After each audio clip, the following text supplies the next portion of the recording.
Alhamdulillah,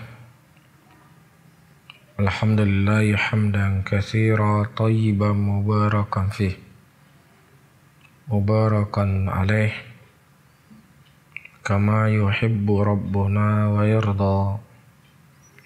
Wa usalli wa usallim ala nabiyina al-karim Muhammadin wa ala alihi wa ashabihi wa man tabi'hum bi ihsanin ila yaumiddin.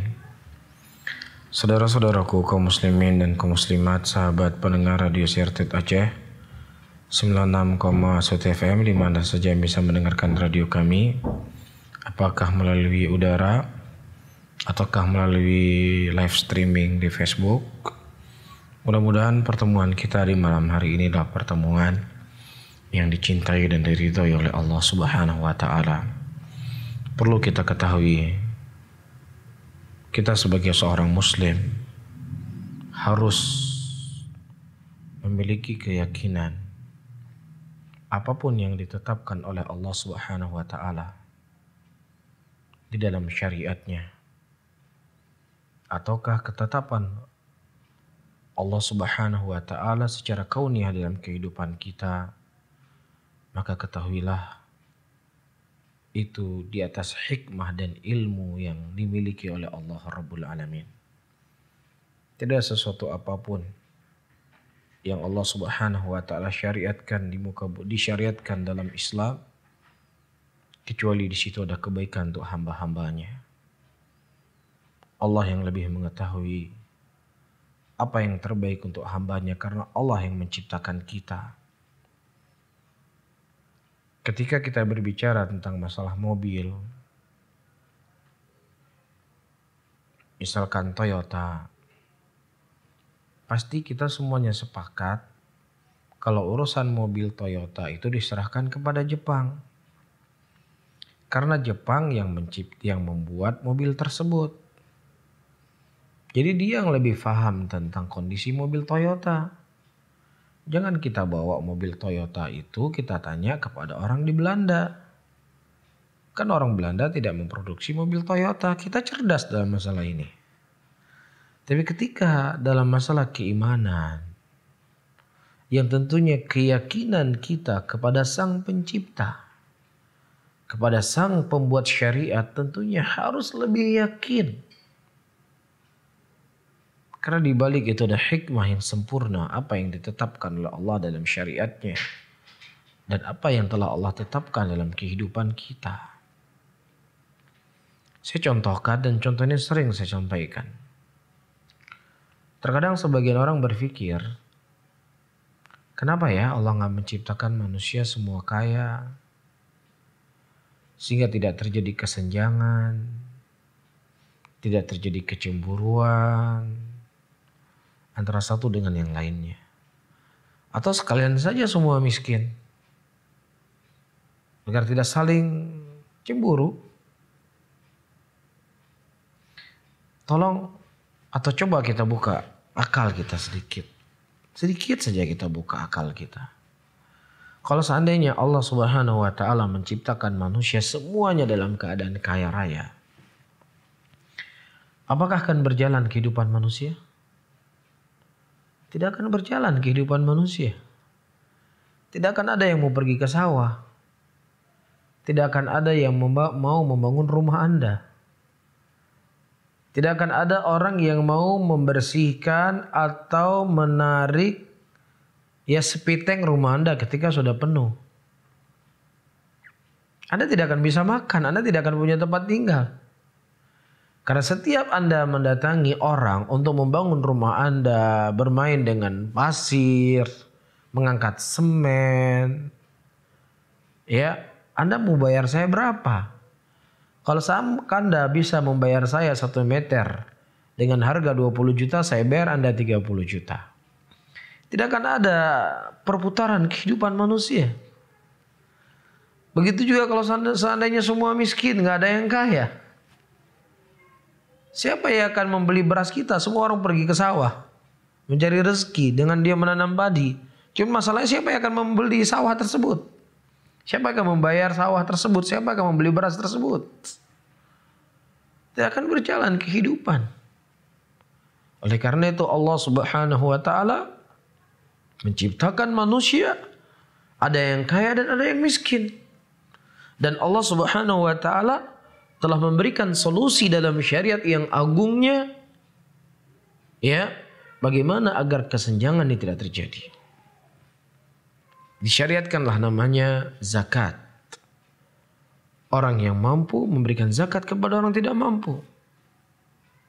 Orang yang mampu memberikan zakat fitrah kepada orang yang tidak mampu. Kemudian juga disyariatkan berkurban di hari raya. Agar bagaimana, ya, semua manusia bisa berbahagia dari kalangan muslimin pada hari itu. Jadi akal kita, otaknya kita, itu tidak akan sampai untuk kita mengetahui hikmah di balik apa yang Allah Subhanahu wa taala syariatkan. Dan saya juga sering mengatakan, di dalam badan kita tuh ada ruh. Ruh itu makhluk. Dia ada di badan kita. Dia bersama kita hari ini. Ketika dia terlepas dari badan kita, ini berarti jasad kita sudah tidak memiliki ruh. Daging kita akan membusuk, akan mengulat, dan seterusnya. Akan mengeluarkan bau. Iya. Nah sekarang yang jadi pertanyaan, Anda yang selalu memakai otak Anda dalam menilai sebuah kebenaran, sebuah kebaikan. Apakah Anda tahu di mana letaknya ruh? Di dengkul Anda atau di jempol Anda? Atau mungkin di tempat Anda keluar kotoran Anda? Di mana ruh itu? Warnanya apa? Beratnya berapa? Bahannya dari apa? Baunya gimana? Tidak ada yang tahu. Karena memang Allah Subhanahu wa taala telah mengatakan dalam Al-Qur'an, yas'alunaka 'anir ruh. Mereka bertanya kepadamu tentang ruh.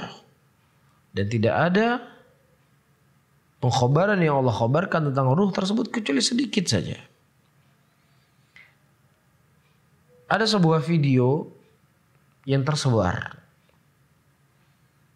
Ya, seseorang yang menolak hukum poligami dikarenakan, ya, memudaratkan si istri dan anak-anak. Saya ingin tanya sekarang. Kalau Anda punya standar, ya, dampak daripada itu yang Anda jadikan standar, bukan kembali kepada hukum syariat. Saya ingin tanya kepada Anda. Apakah hari ini orang-orang menikah, ya, tanpa dia poligami, juga banyak hal yang didapatkan, ya, seperti yang Anda utarakan alasannya. Apa itu? Perempuannya terbengkalai, ditinggalkan perempuan sudah dinikahi. Banyak kasusnya. Bukan hanya di poligami saja. Banyak kasusnya. Ya, begitu juga anaknya terbengkalai. Banyak kasusnya. Ya, berapa banyak hari ini anak-anak hidup dalam keadaan narkoba. Berapa banyak hari ini anak-anak hidup dalam keadaan free sex. Bapaknya nggak poligami. Istrinya satu. Terbengkalai juga. Apakah kemudian Anda berani mengatakan sudah kita tidak perlu nikah? Dan selanjutnya Anda punya partai politik. Anda punya partai politik. Kalau seandainya Anda memakai standar ini dalam partai politik Anda, bukankah ketika Anda membuat partai politik Anda akan saling mencaci maki, Anda saling menjatuhkan? Iya, Anda saling membanggakan diri. Bahkan tidak sedikit terjadi pertengkaran. Kenapa Anda nggak membubarkan partai politik Anda? Kan aneh. Kenapa Anda masih berpartai politik kalau standarnya seperti yang Anda sebutkan tadi? Terbengkalai si istri, terbengkalai si anak-anak.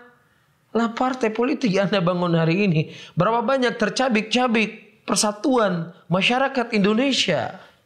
Kenapa Anda kemudian tidak bubarkan partai politik Anda supaya tidak terjadi kerusuhan, tidak terjadi pertikaian, tidak terjadi saling sikut menyikut? Jawab. Kalau memang Anda punya jujur dalam Anda bersikap. Tapi ya sebenarnya bukan mata hati yang buta, bukan mata yang buta, tapi mata hati yang buta.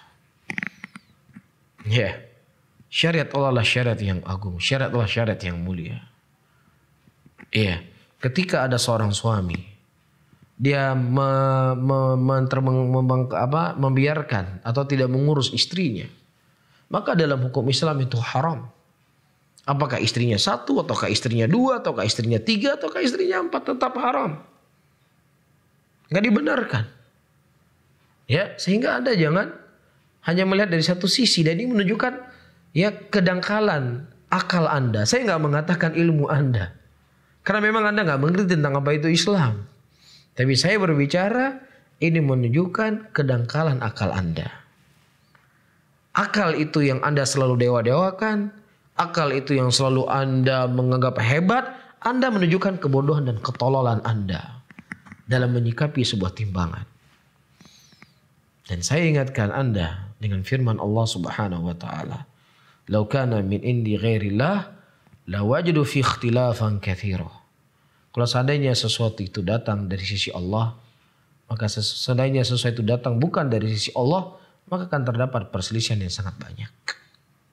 Iya, kontradiksi dari sikap Anda dan perbuatan Anda. Ya, jadi saya ulangi kembali, kalau Anda ingin memang punya sikap seperti itu, timbangan Anda jadi timbangan seperti Anda sebutkan tadi, Anda bubarkan partai Anda. Supaya tidak terjadi apa? Pertikaian, ya, permusuhan di tengah-tengah masyarakat Indonesia. Jelas di sini? Baik. Kemudian saudara-saudaraku muslimin dan muslimat, yang inti ingin saya sampaikan. Ketika kita berbicara tentang hari Natal, atau ketika kita berbicara tentang malam tahun baru, ya, kemudian kita mengingatkan muslimin untuk tidak ikut-ikutan, selalu kita akan dilakopi sebagai orang yang tidak bertoleransi. Pertama, Anda jangan pernah mengajarkan Islam tentang bertoleransi. Islam adalah agama yang sangat bertoleransi. Ribuan tahun yang lalu, Nabi kami Nabi Muhammad SAW telah mengajarkan kepada kita semuanya bagaimana cara bertoleransi kepada makhluk yang tidak punya akal. Bagaimana kita berinteraksi dengan mereka. Bagaimana kita menjaga hak-hak mereka. Rasulullah SAW menyebutkan dalam hadisnya, Inna Allah kataba ala kulli syai'in. Fa idza qataltum fa asinu qitlah. Wa idza dabahtum fa asinu dhabha. Falyuhidda hadakum syafratuhu wal yurih dhabihata. Sesungguhnya Allah telah mencatat segala sesuatunya.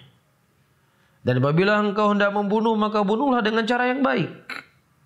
Dan apabila engkau hendak menyembelih, maka sembelihlah dengan cara yang baik, yaitu dengan kalian menajamkan pisau-pisau kalian agar hewan yang kalian sembelih itu bisa mati dalam keadaan tenang. Ribuan tahun yang lalu agama kami sudah mengajarkan bagaimana cara kita berinteraksi dengan hewan. Kalian yang katanya paling bertoleransi, kalian yang katanya paling menyayangi binatang, cara menyembelih binatang saja kalian tidak pintar, tidak ngerti. Justru kezaliman yang kalian buat kepada binatang. Bagaimana ditusuk dengan besi kemaluan hewan yang hendak mereka makan, dalam keadaan hewan itu masih hidup, dia bakar di atas api. Auzubillah. Ya, belum lagi dia giling seekor sapi, digiling dari kakinya tergiling sampai ke badannya. Ini tentunya zalim. Sekali lagi saya katakan, Anda jangan mengajarkan orang Islam bagaimana cara bertoleransi. Anda jangan ajarkan Islam bagaimana cara bertoleransi. Bahkan kepada makhluk yang tidak terlihat sekalipun, Islam menjaga hak-hak mereka. Rasulullah SAW menyebutkan dalam hadisnya, ya, la tastanju bil irath wal 'idham fa innahu zada ikhwanukum minal jin. Jangan engkau cebok dengan tulang belulang dan kotoran, karena sesungguhnya tulang belulang itu adalah makanan saudara kalian dari dari jin. Ada agama yang seperti agama Islam?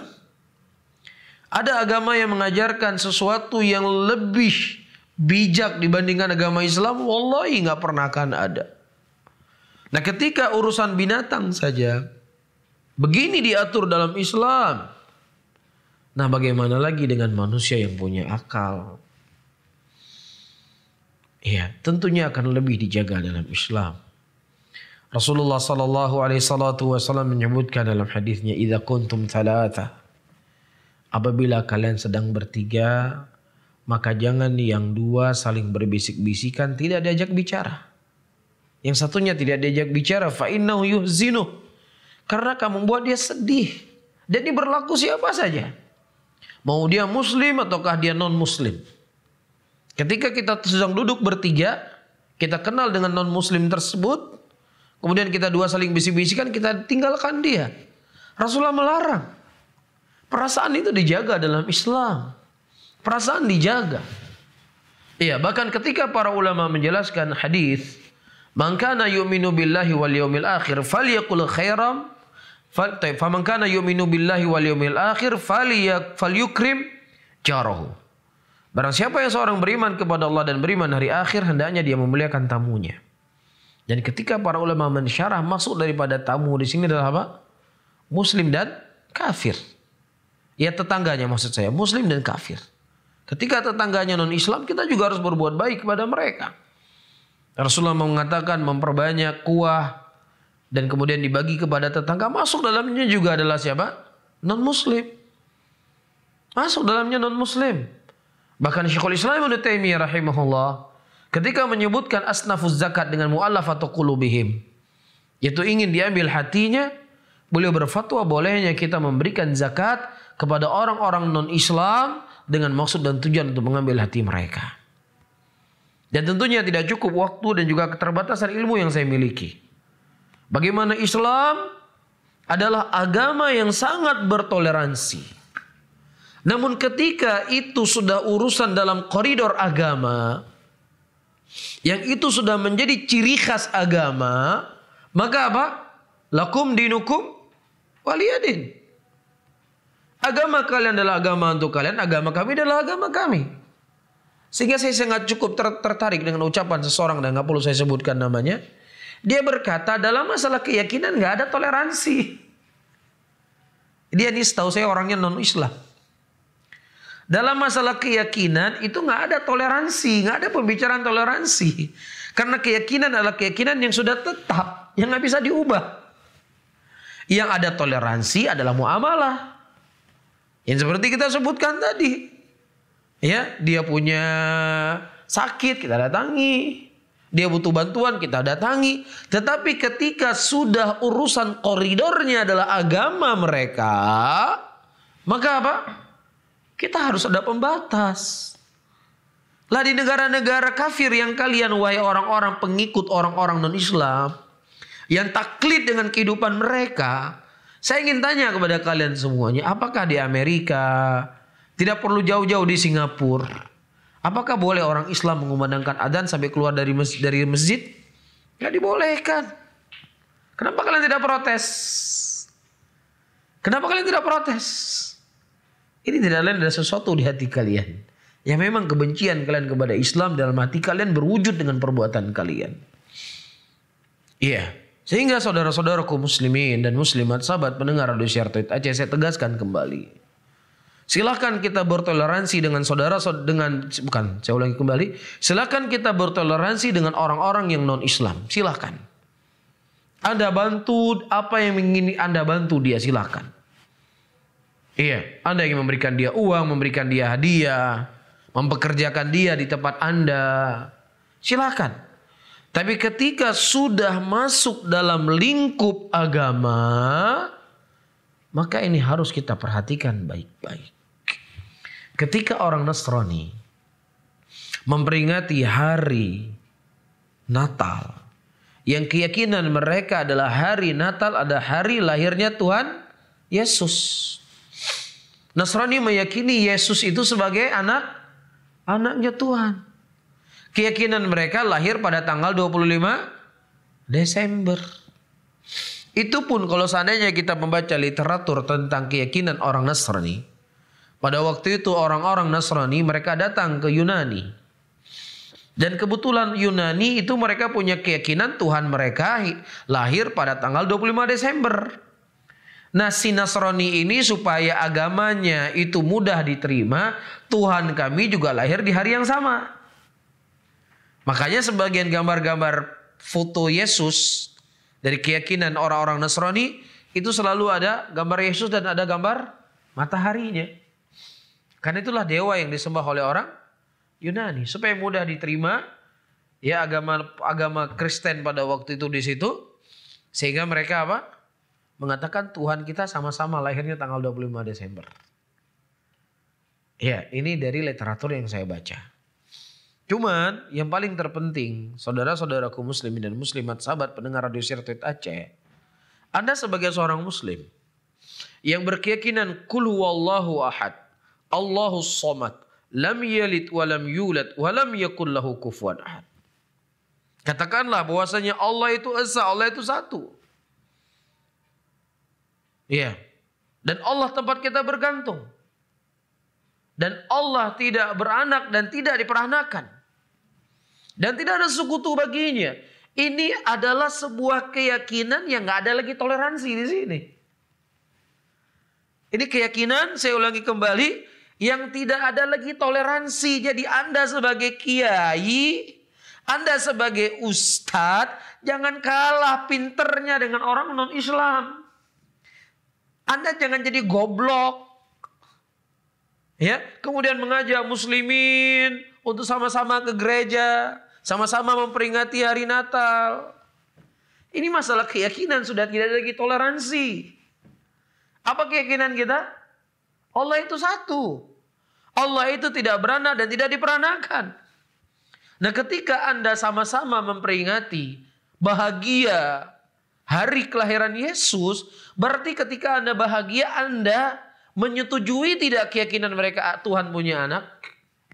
Kalau Anda meyakini sama seperti keyakinan mereka, Anda mendukung dengan keyakinan mereka, maka Anda telah kufur kepada Allah Subhanahu wa taala. Anda telah punya keyakinan yang sama, Allah punya Tuhan punya anak. Tapi kalau seandainya Anda tidak meyakini demikian, bagaimana Anda tidak meyakini sesuatu tapi Anda bahagia? Mungkin enggak ini? Enggak mungkin. Karena Allah mengatakan dalam Al-Qur'an, "Wala tajidu qauman yu'minuna billahi wal yawmil akhir yuwadduna man haddallahu wa rasulah." Dan kau tidak akan pernah mendapatkan suatu kaum pun dimanapun, kapanpun, yang mereka berkasih sayang dengan orang-orang yang mereka bermusuhan dengan Allah dan Rasulnya. Bisa difahami di sini? Dan justru di tanggal-tanggal seperti ini, di ujung-ujung penanggalan Desember ini, justru kita semakin khawatir. Kenapa kita harus semakin khawatir? Karena Allah mengatakan, وَقَالُوا اتَّخَذَ الرَّحْمَنُ وَلَدًا لَقَدْ جِئْتُمْ شَيْئًا إِدًّا تَكَادُ السَّمَاوَاتُ يَتَفَطَّرْنَ مِنْهُ وَتَنْشَقُ الْأَرْضُ وَتَخِرُّ الْجِبَالُ هَدًّا أَنْ دَعَوْا لِلرَّحْمَنِ وَلَدًا.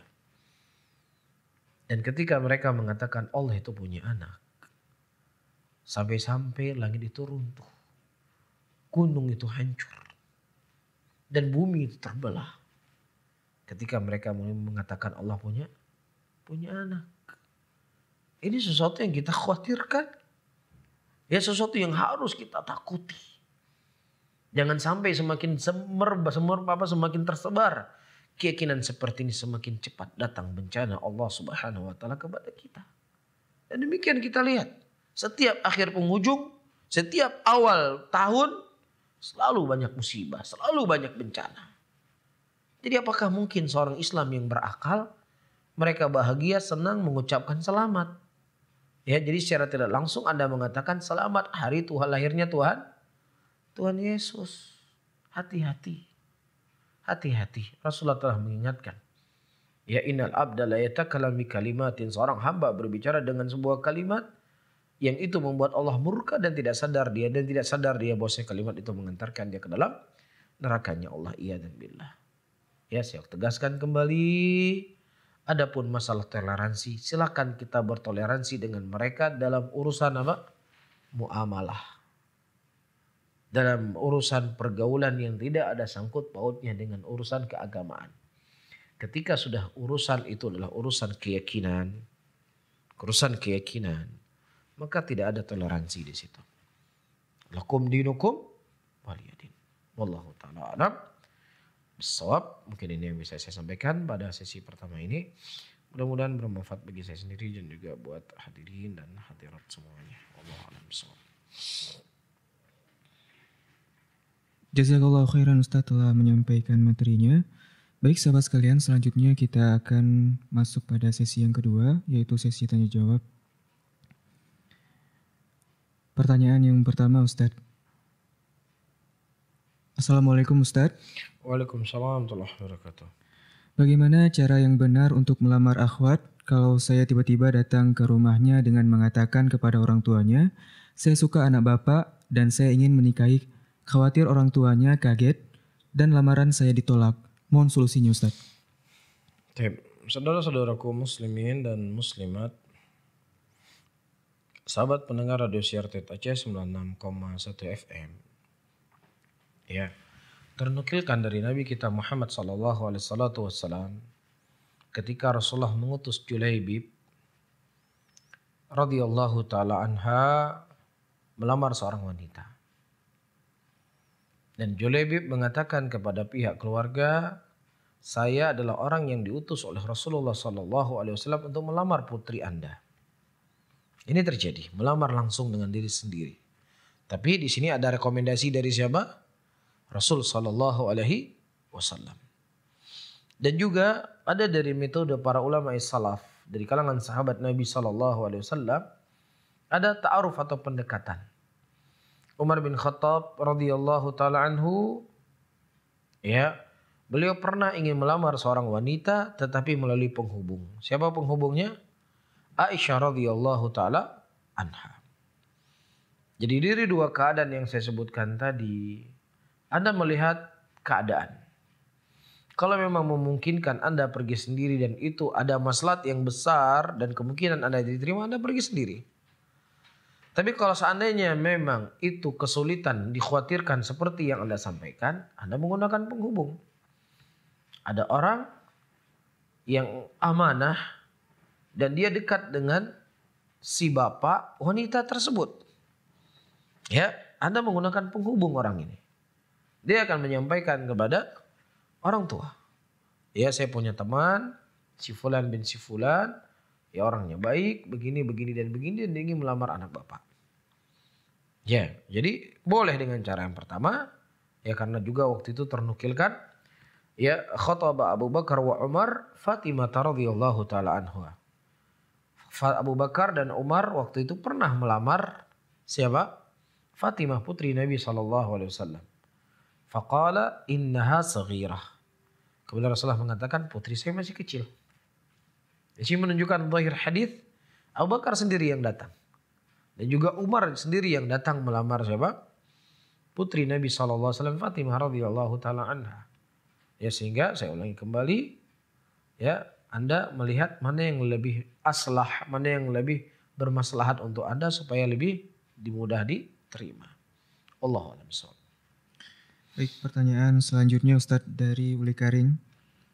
Pertanyaannya, bagaimana jika seorang pembantu yang bekerja di rumah majikannya yang beragama Kristen, kemudian ketika Natal dan Tahun Baru majikannya menyuruh dia untuk mempersiapkan keperluan Natal dan menyambut Tahun Baru. Bagaimana Ustadz tanggapannya? Baik, saudara-saudaraku muslimin dan muslimat, sahabat pendengar Radio Siar Tet Aceh 96,1 FM. Secara hukum asal, memperkerjakan orang non-Islam, ya, di tempat-tempat pekerjaan atau di rumah kita secara hukum asal tidaklah bermasalah.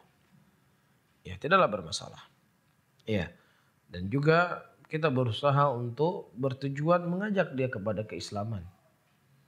Mengajak dia kepada indahnya ajaran Nabi Muhammad sallallahu alaihi wasallam.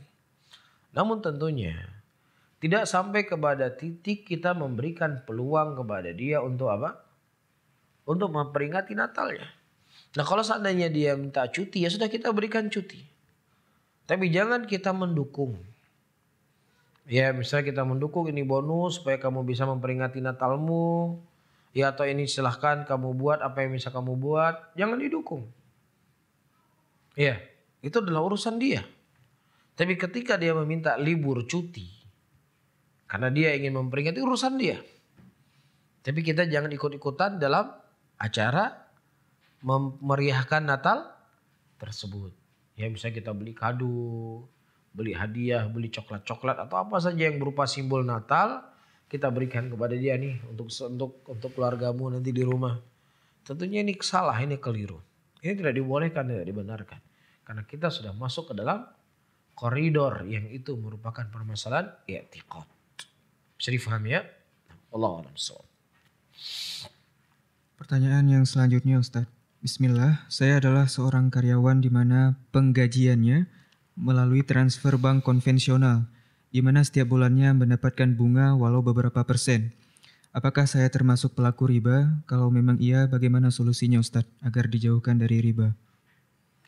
Baik, saudara-saudaraku muslimin dan muslimat, sahabat pendengar Radio Siar Aceh 96,1 FM, di mana saja bisa mendengarkan radio kami, ya.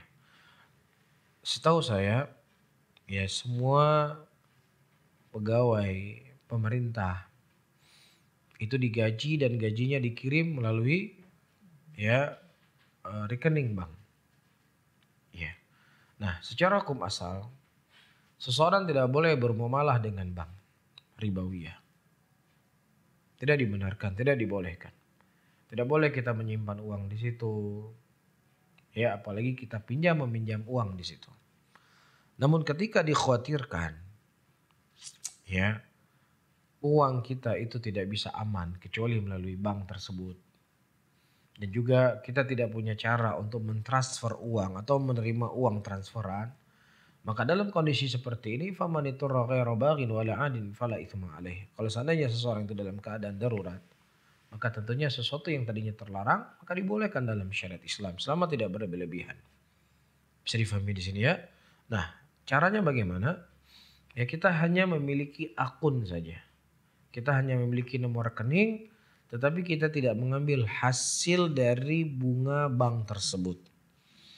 Nah, kemana kita bawa bunga tersebut? Kalau seandainya misalnya bunganya tersebut, ya kita biarkan untuk bank dan bank akan mengambil manfaat dan melebarkan sayapnya, maka tentunya mudaratnya lebih besar. Maka kita ambil uang tersebut, ya, kemudian kita serahkan kepada kebutuhan-kebutuhan umum. Apakah membuat jalan, ataukah membuat penerang lampu di jalan raya, ataukah membuat lapangan, atau membuat toilet umum dan yang semisalnya. Ya walaupun sebagian para ulama yang lainnya membolehkan semuanya. Bukan hanya dalam perkara-perkara hal yang saya sebutkan tadi, tapi boleh diberikan kepada fakir miskin, boleh diberikan kepada yang lainnya. Ya karena harta riba itu haram bagi pemiliknya, tidak haram bagi orang lain. Ini sebagaimana yang sudah sering kita sampaikan di pengajian-pengajian kita. Bisa difahami ya, tapi yang saya dengar hari ini ada bank yang memang mereka siap untuk tidak membungakan uang tersebut. Nah kalau seandainya memang ada jenis bank seperti itu, maka tentunya kita mengambil doror yang paling sedikit. Ya Allah alam bisawab. Pertanyaan yang selanjutnya Ustadz. Bismillah. Bagaimana hukumnya memakai pakaian warna-warni tapi tidak mencolok bagi muslimah? Karena selama ini jika melihat akhwat bercadar hampir semua memakai pakaian yang hitam. Alhamdulillah saya baru bercadar dan punya baju syar'i yang bermacam warnanya dan tinggal ditambah cadar saja. Apa itu dibolehkan Ustaz? Nah, Masya Allah, Alhamdulillah ya ukhti telah diberikan taufik dan hidayah oleh Allah Subhanahu wa taala untuk bisa berhijab dengan sempurna. Mudah-mudahan diberikan keistiqomahan oleh Allah Subhanahu wa taala. Amin ya rabbal alamin. Kemudian yang kedua, ya tidak mesti perempuan harus memakai baju yang berwarna hitam. Tetapi ya, dia memilih pakaian-pakaian yang itu tidak membuat seseorang melirik. Ya, ketika perempuan memakai baju yang terlalu bercorak-corak, ya memakai baju mungkin bunga-bunga dan seterusnya, ini mungkin akan membuat pandangan laki-laki. Karena perempuan itu auratnya Ya selain adalah badannya sendiri dan juga apa yang muncul dari zahir dari badannya. Ya tidak boleh ketat, tidak boleh berbentuk dan juga tidak boleh pakaian-pakaian ya yang membuat ya ketertarikan dari laki-laki tersebut. Tapi tidak mesti harus hitam. Mungkin dia bisa pakai warna coklat ya atau warna-warna yang memang warna-warna yang mendekati dengan warna hitam. Tidak mesti harus hitam. Bisa difahami ya? Cuman intinya kaidahnya cari warna-warna yang itu menyedikitkan ya ketertarikan kaum laki-laki untuk melihatnya. Allah taala alam bissawab. Pertanyaan selanjutnya Ustadz.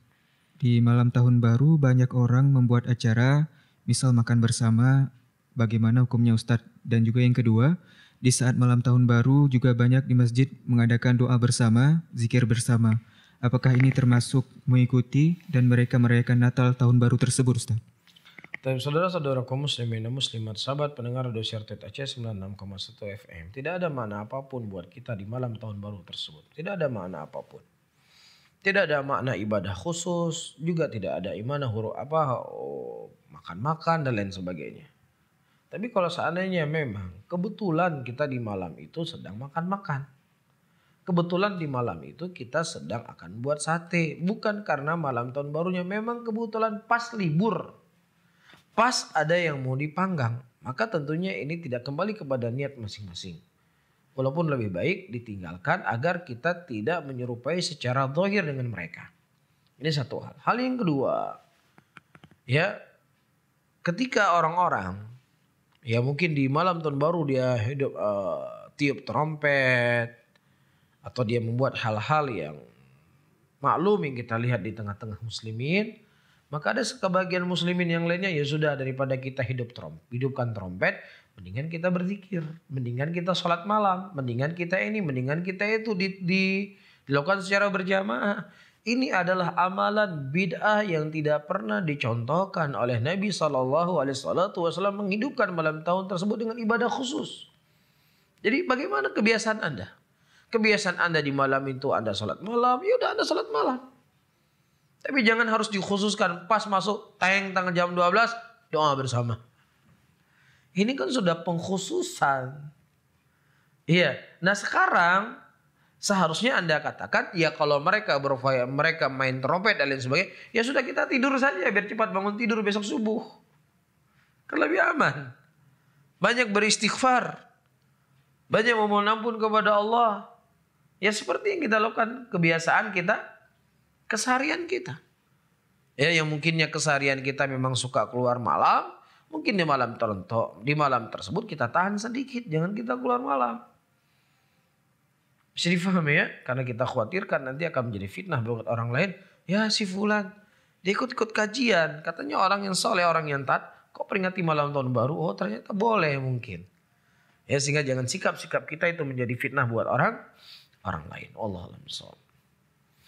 Pertanyaan yang selanjutnya Ustadz dari Rizal Abu Jundi, yang mana pertanyaannya bagaimana memahami takdir yang benar berdasarkan pemahaman para salaf? Saudara-saudaraku muslimin dan muslimat, sahabat pendengar Radio Syartet Aceh 96,1 FM, dalam kita membahas tentang masalah takdir. Apa yang telah Allah Subhanahu wa taala takdirkan itu ada beberapa. Pertama, ilmu. Segala sesuatu yang terjadi di muka bumi ini semuanya telah diilmui oleh Allah Subhanahu wa taala. Dan kemudian apa? Al-kitabah. Semua apa yang akan terjadi di muka bumi ini semua sudah dicatat oleh Allah Subhanahu wa taala di Lauhul Mahfuz. Kemudian apa? Allah Subhanahu wa taala memiliki masyiah. Memiliki apa? Kehendak. Dan selanjutnya Allah Subhanahu wa taala menciptakan itu semuanya. Jadi apa yang hari ini kita lakukan di studio ini, ya saya berceramah, antum duduk di sini mendengar misalnya, itu sesuatu yang telah diilmui oleh Allah Subhanahu wa taala jauh sebelum Allah ciptakan. Nah, hari inilah Allah ciptakan. Apa yang kita lakukan hari ini telah diilmui oleh Allah, telah dicatat oleh Allah dan juga telah apa? Ini merupakan kehendaknya Allah Subhanahu wa taala dan terjadi hari ini. Bisa difahami? Nah, kemudian selanjutnya saudara-saudaraku muslimin dan muslimat sahabat Radio Syartet Aceh 96,1 FM. Yang jadi masalah sekarang, ya, kita tidak tahu apa akhir kehidupan kita. Apakah Allah telah mencatat kita di Lauhul Mahfuz itu penghuni surga atau penghuni neraka?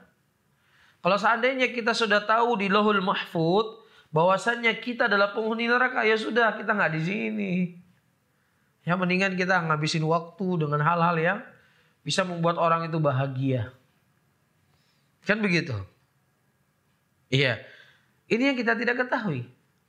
Nah, ketika kita tidak ketahui apa akhir dari kehidupan kita, surga ataukah neraka, Allah Subhanahu wa taala telah menunjuki kepada kita jalan, ini jalan menuju surga, ini jalan menuju neraka, tinggal kita memilih. Mana yang kita mau pilih? Kalau jalan menuju surga, ini kamu lalui. Insya Allah kamu akan mengarah ke sana. Tapi kalau seandainya kamu ingin memilih neraka, ini jalan yang kamu lalui.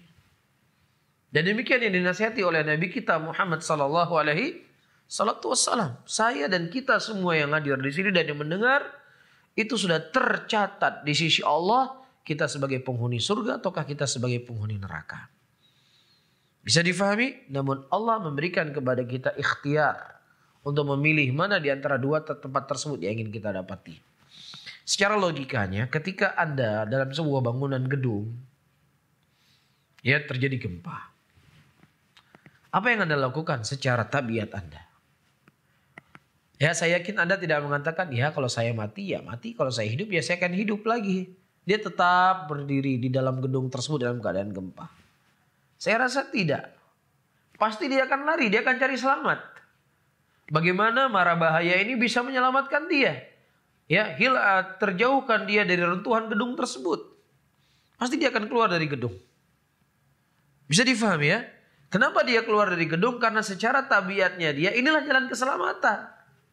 Nah, begitu juga di dalam masalah jalan menuju surga dan jalan menuju neraka, Allah Subhanahu wa taala telah memberikan jalan. Ini jalannya, ini jalannya.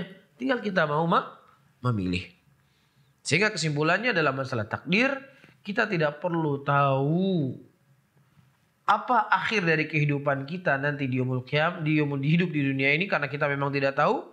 Tetapi yang paling terpenting, ya, waf'alu khairan la'allakum tuflihun. Berbuat baiklah. Mudah-mudahan dengan kau berbuat baik kau akan menjadi sukses. Jangan pernah kita sepelekan sekecil apapun kebaikan tersebut. Karena kita tidak tahu mana di antara kebaikan tersebut yang bisa mengantarkan kita ke dalam surga. Bukankah seorang wanita pelacur di kalangan Bani Israel, ketika dia melihat seekor anjing dalam keadaan kehausan, kemudian dia mengambil sepatunya, kemudian dia memberikan air kepada anjing yang kehausan tadi. Dan subhanallah, Allah Subhanahu wa taala mengampuni dosanya dan menyelamatkan dia dari bencana. Bencana di dunia dan bencana di akhirat. Kita tidak tahu mana di antara kebaikan itu bisa mengantarkan kita dalam surga. Begitu juga sebaliknya. Jangan kita menyepelekan dosa-dosa sekecil apapun dosa tersebut. Karena kita tidak tahu mana dosa yang terkadang akan mengantarkan kita ke dalam neraka. Rasulullah menceritakan ada seorang wanita salehah yang dia mengurung seekor kucing. Kemudian kucing tersebut mati dan tidak diberikan makan dan hidup, jadi sebab dia masuk neraka. Ini kan dosa yang sepele. Kita pikir, wah saya menjauhi riba, menjauhi zina, menjauhi mencuri, menjauhi membunuh. Dosa-dosa seperti itu saya jauhi. Dia nggak sadar terkadang ada dosa-dosa, sesuatu dosa, itulah yang menjadi sebab dia dilempar oleh Allah ke dalam neraka. Jadi mari kita beramal, berbuat baik. Mudah-mudahan kita akan menjadi orang yang sukses. Wallahu a'lam bishawab. Pertanyaan yang selanjutnya, Ustadz. Ustadz, bolehkah kita menghadiri undangan Natal di rumah partner bisnis kita, Ustadz? Tidak dibolehkan. Tidak boleh kita hadir di acara tersebut. Ya, ketika kita hadir di acara-acara yang seperti itu, berarti secara tidak langsung kita mendukung acara tersebut. Allah mengatakan dalam Al-Quran, "Idza ra'aital ladzina yakhuduna fi ayatina fa'arid anhum." Apabila engkau melihat orang-orang memperolok-olok dari ayat Allah, maka hendaknya kau berpaling dari mereka. Tidak ada sesuatu yang paling besar mengolok-olok ayat Allah lebih dari ketika mengatakan Allah itu punya anak. Allah memerintahkan kita berpaling dari mereka, bukan justru kita bersama-sama dengan mereka. Nggak dibolehkan, haram hukumnya. Haram hukumnya, dan kita harus punya sikap bara'ah. Kita harus punya sikap tegas dalam masalah ini. Apapun alasannya. Nggak boleh kita mengikuti acara-acara hari kebesaran mereka. Haram hukumnya. Walaupun ada 1000 ulama di Indonesia ini misalnya berfatwa, bolehnya orang Islam memperingati Natal, wallahi ini adalah fatwa yang menyesatkan umat Islam. Inilah fatwa yang merusak akidah muslimin. Dan ini tidak boleh dibiarkan. Tidak boleh dibiarkan, justru kita khawatir. Kita khawatir dengan apa yang Allah Subhanahu wa taala ancam seperti ayat yang saya sebutkan tadi. Ya, justru kita berbanyak istighfar di hari-hari yang seperti ini. Agar Allah Subhanahu wa taala tidak mendatangkan apa?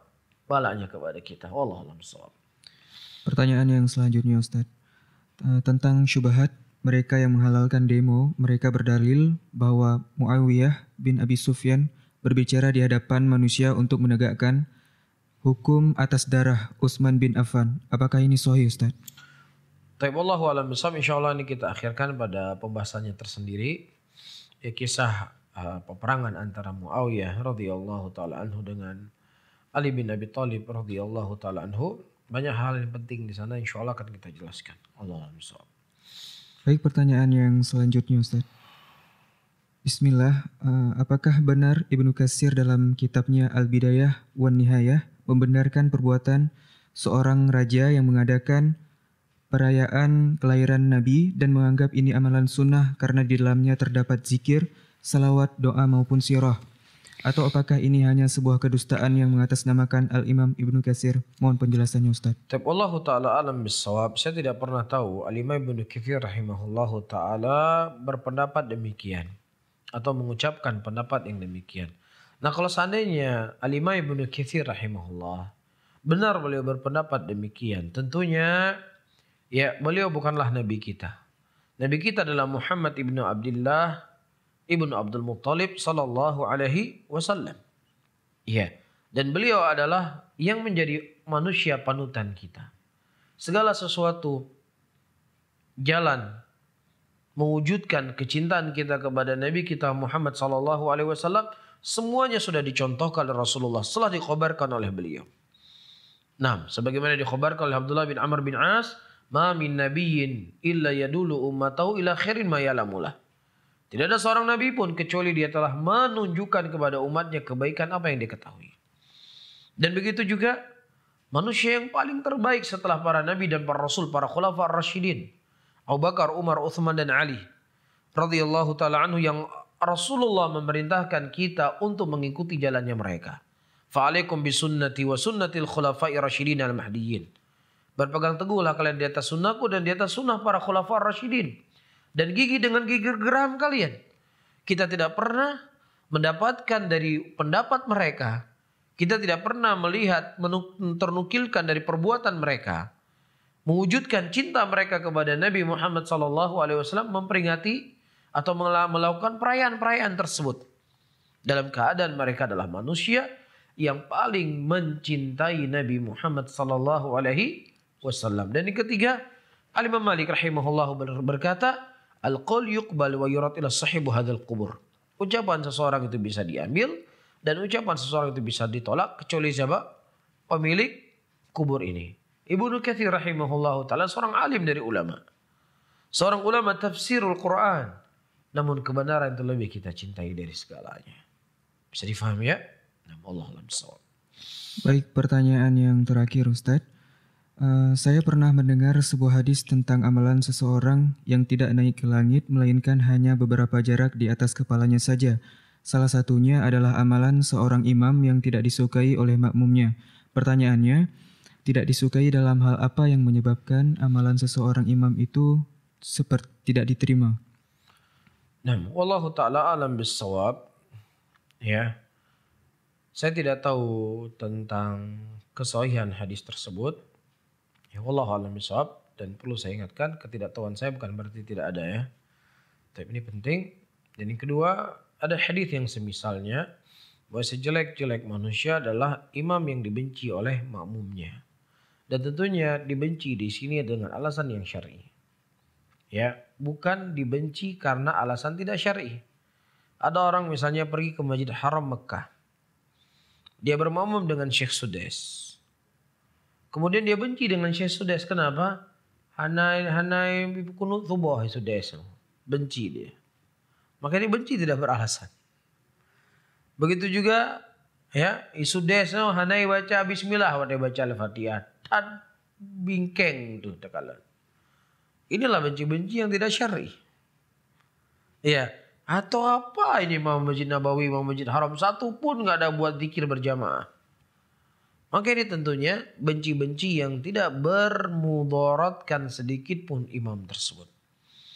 Tapi kalau seandainya diinginkan benci di sini, bacaan imamnya bacaan yang tidak jelas, tidak bersesuai dengan kaidah-kaidah tajwid, salatnya mungkin terlalu pendek, dalam arti kata sujudnya belum sempurna dia sudah bangkit, rukunya belum sempurna dia sudah bangkit.